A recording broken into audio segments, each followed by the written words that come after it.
राम राम, जय Hind. Current affairs की बात करेंगे आज हम लोग। करंट अफेयर्स के बारे में बहुत कमेंट आते हैं कि भैया करंट अफेयर्स कहाँ से करें। करंट अफेयर्स का टॉपिक बहुत यार मतलब बहुत अजीब व गरीब टॉपिक है जिसके लिए हमें बड़ा मरना पड़ता है।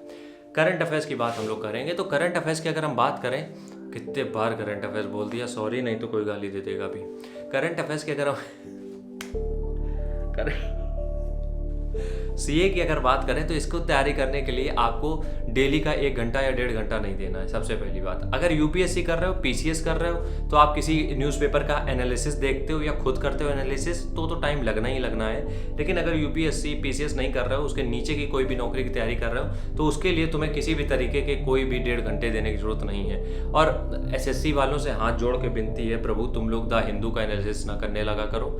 लेकिन अगर इसको दूसरे पर्सपेक्टिव से देख रहे हो, एक चीज़ हम और समझाते हैं। दूसरे पर्सपेक्टिव मतलब कि अगर तुम्हें ग्रामर भी अपनी मजबूत करनी तो फिर द हिंदू जा सकते हो, ठीक है। हम यहाँ पे बात कर रहे हैं करंट अफेयर्स की। तो सबसे पहली चीज़ यही है कि कभी भी जो भी क्लास तुम्हें दिख रही हो कि 1.5 घंटे की है, उसको छोड़ दो।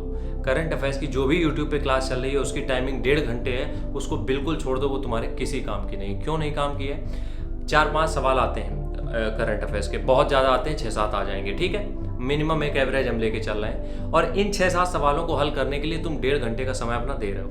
1.5 घंटे समय देने का मतलब ये है कि किसी और सब्जेक्ट की जगह तुम ले रहे हो, ठीक है। अब करंट अफेयर्स तुम चाहे जितना पढ़ लो, ठीक है, वो तुम्हारी किस्मत है कि कौन सा वहाँ पे पूछ लिया जाता है, ठीक है।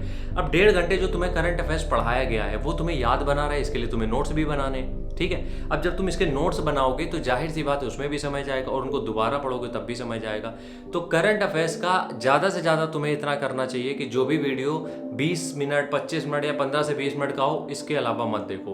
15 से 25 मिनट के बीच का अगर कोई वीडियो है तो वो तुम्हारे काम का है, इसके ऊपर है तो उसको बेकार है, उसको ख़त्म कर दो तुम, ठीक है। दूसरी चीज़, मेरा पर्सनल सजेशन तो यार यही रहेगा कि करंट अफेयर्स के लिए कुछ भी ना नोट्स बनाओ। देखो ये किसी के लिए गलत भी हो सकता है, लेकिन हम अपना पर्सनल बता रहे हैं। ना तो तुम नोट्स बनाओ और ना ही किसी तरीके के वीडियो देखो। करंट अफेयर्स के लिए 2 किताबें ले लो, एक घटना चक्र, एक है एडुटेरिया, शायद हाँ इसी नाम से आती है। 2 किताबें ये पर्याप्त हैं। एग्जाम जब भी होता है उसके 1 महीने पहले ले लो दोनों किताबें, और 1 साल पुरानी ले लो। 6 महीने 1 साल का आता है जो पूरा कंपाइल करके, वो 2 किताबें ले लो। जो 15 से 20 दिन बचे हैं उन दोनों किताबों को रट डालो। 1 नंबर का भी करंट अफेयर्स कहीं से नहीं आना इसके अलावा। तो वो जो तुम 1.5 2 घंटे डेली के बर्बाद कर रहे थे, वो अपना मैथ में लगाओ, रीजनिंग में लगाओ, जीएस में लगाओ, बाकी सब्जेक्ट में लगाओ। तो ये जो 2 किताबें हैं, 2 काम हो सकते हैं। या तो एक किताब तुम पहले खरीद लो 45 दिन पहले, तब 1 साल का तुम जो है वो कवर कर लो, तो 15-20 दिन में उसको कवर कर लो। एक किताब तब खरीदो, ध्यान से समझना, बहुत बेहतरीन चीज़ है। एक किताब कब खरीदो? 45 से 50 दिन पहले, जो कि 1 साल पुरानी हो, मतलब 1 साल का हो। अब जब तुम्हारे एग्जाम के 20-25 दिन बचे तब जो किताब खरीदोगे उसमें मात्र 6 महीने का होना चाहिए। पहले 1 साल का ले लिया हमने, अब 6 महीने का। क्यों? 6 महीने का ज़्यादा इंपॉर्टेंट होता है। 1 साल से पूछ सकते हैं वो, लेकिन 6 महीने का इंपॉर्टेंट होता है। तो हमने 1 साल का कवर कर लिया है, अगर उससे आएगा तो वो हो जाएगा।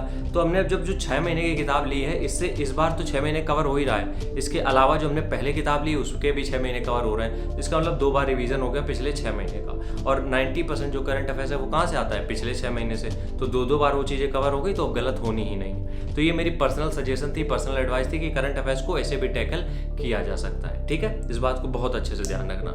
मिलते हैं नेक्स्ट वीडियो में, तब तक के लिए राम राम, जय हिंद।